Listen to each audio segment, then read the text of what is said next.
እንዴት አንድ ሰው ሁለት መላስ ይኖረዋል? ፓስተር እንበለው አርቲስት እንበለው ምንም እየገባን አይደለም። ግን ዝም ብሎ በልዩ ስሙ ሸዋፈራሁ የሚባል ሰውዬ በመጀመሪያ ጊዜ ኢየሱስ ክርስቶስ ወንድማችን ነው ሲል ነበር። ከዛ ደግሞ እንደገና ሲቀጥል ደግሞ አሁን ደግሞ አባታችን እያለ ደግሞ ሲናገራል። ደግሞ እኔ በጣም የሚገርመኝ ይሄ አይደለም። ይሄንን እንደዚህ ያለውን ደንቆሮ ሰውዬ የሚከተለው ሰው ምን አይነት ሰው ነው ነው የሚል። እስቲ ይሄን ቪዲዮ መጀመሪያ ተነመለስ። ስራ እኮ ነው የተሰራው መስቀል ላይ ባይዘው።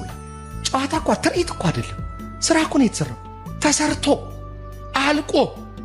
ከዚያስ በተሰራው ስራ ላይ ባልነበርንበት ባላየነው ኑ ተብለን አቤት ስንት ተሸለሙ።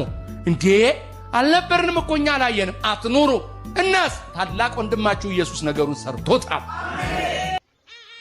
ሰማችሁታ? ታላቅ ወንድማችሁ ምኑን ስራውን ሰርቶታል። በዕፀ መስቀል ላይ ታላቅ ወንድማችሁ።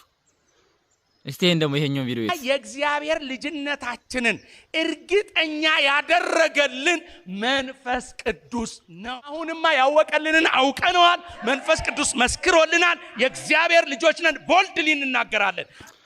ሎቶ ስባት በጣም የሚገርም ነገር ነው። እኔ ምንም ለማለት በጣም ይከብደኛል።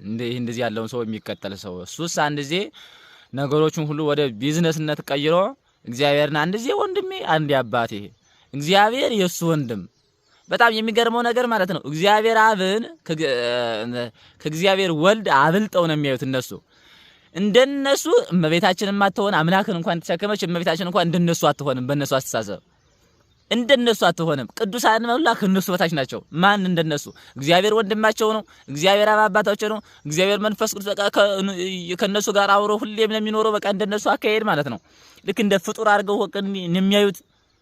በስማ እንደ ምን አይነት ደንቆሮ ዘመን ላይ እንደደረስ አልገባኝም እኔ።